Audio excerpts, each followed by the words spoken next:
یہ میرے کھلونے ہیں۔ میرے سونے مونے بچوں، یہ کہانی ہے ایک پینگوئن پینگو کی جو اپنے امی ابو کے ساتھ تھا۔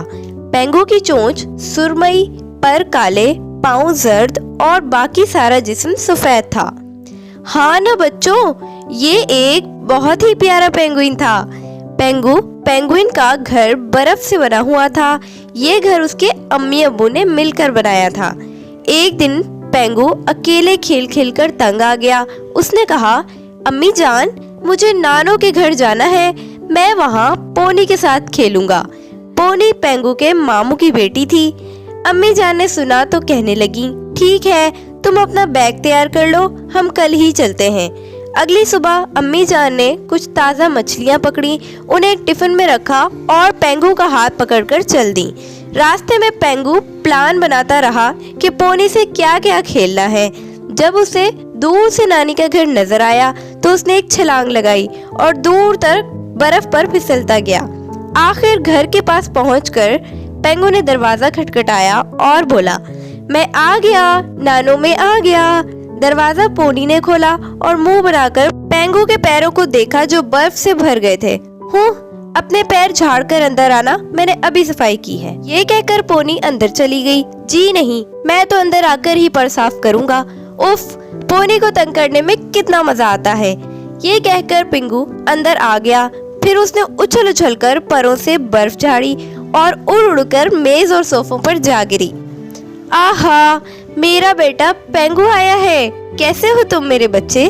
پینگو کی نانو نے اندر آتے ہی کہا اور پینگو کو خوب پیار کیا۔ پھر انہوں نے پونی کو آواز دی، پونی بیٹا، جلدی سے مہمانوں کے لیے سوپ بنا کر لاؤ۔ دیکھو تو پینگو کتنی سردی میں آیا ہے۔ جب پونی سوپ اور چاول بنا کر مہمان خانے میں لائی تو اس نے دیکھا صوفوں اور میز پر پڑی برف اب پگھل رہی تھی۔ یہ پینگو جب بھی آتا ہے کتنا تنگ کرتا ہے، سارا کچھ گیلا کر دیا۔ یہ کہہ کر پونی ایک کپڑا لائی اور دوبارہ سے صفائی کرنے لگی۔ کھانے کے بعد نانو نے کہا، پونی اپنے کھلونے لے آؤ اور پینگو کے ساتھ کھیلو۔ پونی اپنے کھلونے لے آئی۔ اس کے پاس 2 چھوٹی چھوٹی بطخیں اور ایک سلائیڈ تھی۔ جب بطخوں کو سلائیڈ کے اوپر رکھا جاتا ہوا وہ پھسل کر نیچے آ جاتی۔ پینگو کو یہ کھلونا بہت اچھا لگا۔ پونی، یہ بطخیں مجھے دے دو۔ کیوں؟ یہ میری ہیں، میں کیوں دوں؟ نہیں، یہ مجھے لینے ہیں۔ میں کیوں دوں؟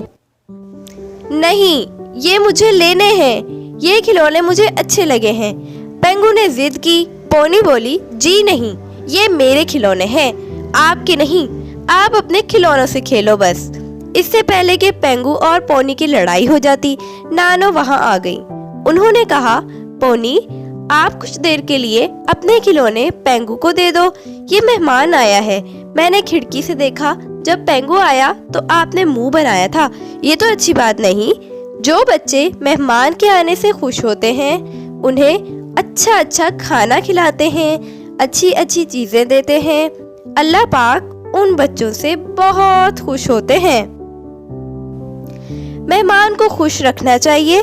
پونی نانو کی باتیں سنتی رہی۔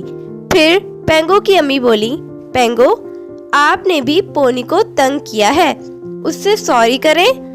پھر پینگو نے پونی سے معافی مانگی۔ اور میرے پیارے بچوں، آپ کے گھر بھی جب مہمان آئیں تو ان کے ساتھ اچھا سلوک کریں، انہیں مزیدار کھانا کھلائیں اور انہیں خوب آرام دیں۔ اس طرح کرنے سے اللہ پاک آپ سے بہت خوش ہوں گے۔ اب میں چلتی ہوں، میں نے اپنے مہمانوں کے لیے گرم سوپ بنانا ہے۔